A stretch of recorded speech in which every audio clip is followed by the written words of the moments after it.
मेरे प्रिय लोगों, प्रभु यीशु मसीह के पवित्र नाम से आप सभी लोगों को बधाई हो।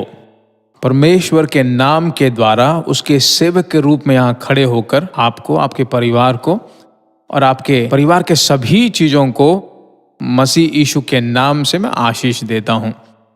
आप आशीष बनकर रहोगे, भले चंगे रहोगे, खुशियाँ भरी आपकी रहेंगी। परमेश्वर की स्तुति हो। मेरे प्रिय लोगों, आज का वचन मैं पहले पढ़ने वाला हूँ, फिर आपको मालूम है कि मैं उससे कुछ बातें बताऊंगा। पर ऐसे सुनते वक्त ही आपके मन में कहना चाहिए कि हे पिता, मैं इन वचनों को ऐसे ही अपने मन में ले लेता हूँ। ऐसी सोच में प्रार्थना के साथ इसे सुनिए। यशायाह 61वां अध्याय और पहला वचन। बाइबल कहता है, परमेश्वर के बच्चों, परमेश्वर की आत्मा मुझ पर है। हर दिन पवित्र आत्मा के साथ हम चलकर, बात करके और पवित्र आत्मा के साथ आप जीकर, ऐसा कहें तो और अच्छा होगा, उसके साथ आप सफर करते हो। आमीन। अब उसकी आवाज मालूम है क्या है? आपके कानों में गूंजना चाहिए कि आप मेरे साथ चलकर आ रहे हो, मेरी तरह आप बदल जाओ। बाइबल कहती है परमेश्वर की आत्मा मुझ पर है। जब ऐसा कहता है तो उस वचन में परमेश्वर के लोगों, दीनों को सुसमाचार सुनाने के लिए परमेश्वर ने मुझे अभिषेक किया है। अभिषेक किसको किया है? दीनों को, कंगालों को सुसमाचार सुनाने के लिए। प्रभु यीशु मसीह के बारे में जो है यशायाह यहाँ पर कहता है। लूका रचित सुसमाचार 4 अध्याय के 17वें और 18वें वचन को जब आप पढ़कर देखोगे तो वहाँ पर प्रभु यीशु जहाँ पर बड़ा नासरत में, वहाँ पर जो है परमेश्वर के भवन में जाकर जो है उसके हाथ में पुस्तक दी गई, उसने वो खोल कर इन्हीं वचनों को पढ़कर यशायाह ने जो कहा वो यहाँ पर पूरा हुआ, ऐसा वो कहता है। आमीन। अब यहाँ से हम क्या सीख पाते हैं?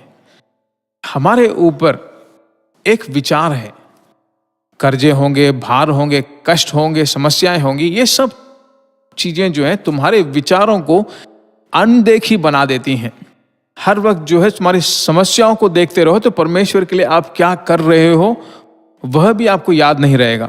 आप उदाहरण के रूप में आपने सोचा हो कि मैं प्रार्थना करूं, उपवास रखूं, पर सुबह किसी समस्या को सोचते सोचते आप जल्दी से कुछ खाना खा लोगे। फिर सोचेगा, अरे हमने तो खाना खा लिया है, फास्टिंग रहना चाहता था, मैंने खाना खा लिया। चिंता मत करो, परवाह नहीं। आप निर्णय लेकर आप दौड़ने वाले हो। परमेश्वर तुम्हें आशीष देने वाला है, निश्चय रूप से आपको बढ़ाएगा। पर एक बात याद रखिए, आपको सुसमाचार दूसरों को जरूर बताना होगा। उस निर्णय को आज आप ले लीजिए, बाकी सारी चीजें वो खुद देख लेगा। ओके, अब मैं आपके लिए प्रार्थना करना चाहता हूँ। आपका परिवार, आपके बच्चों के लिए प्रार्थना करते हैं। हमारे पवित्र पिता परमेश्वर, आकाश और पृथ्वी पर सारा अधिकार पाए हुए परमेश्वर, हे प्रभु, उस दिन हे यीशु तुम्हारे बारे में यशायाह भविष्यवक्ता ने वहाँ पर बताता है। वह लूका 4, 17, 18 में हम पढ़ते हैं। तूने ऐसे ही वहाँ पर सेवकाई की। अभी इन आखिरी दिनों में तेरे बच्चे भी तुझसे बहुत प्यार करते हैं। जहाँ कहीं भी हों, अपने कामों की जगह पर, अपने व्यापार की जगह पर, जहाँ कहीं भी उन्हें संदर्भ मिल जाता है, तेरे प्रेम को दूसरों तक बताने लायक एक साहस और हिम्मत उन्हें दे। उसी समय तेरे बच्चों के हृदय में जो दबा रही हैं आर्थिक समस्याएं, पारिवारिक समस्याएं, शारीरिक समस्याएं, सभी चीजें पूरी तरह से बदल जाएं। प्रभु यीशु मसीह के नाम से तेरे बच्चों संतोष से आज का दिन बिताएं। और मैं ऐसे विश्वास की बातें लगातार कहता हूं, ये बातें पूरी होने वाली हैं, इसलिए तेरी स्तुति हो। यीशु के नाम से मैं मांगता हूं, आमीन। Thank you. परमेश्वर ने आपसे बात किया है, इसलिए परमेश्वर की स्तुति करो। बिना भूले दूसरे लोगों से इसे जरूर शेयर करें। आमीन। अगला, जो कुछ भी आशीष आपने पाया है आज, जरूर व्हाट्सएप में या कमेंट सेक्शन में हमें बताएं। ठीक है?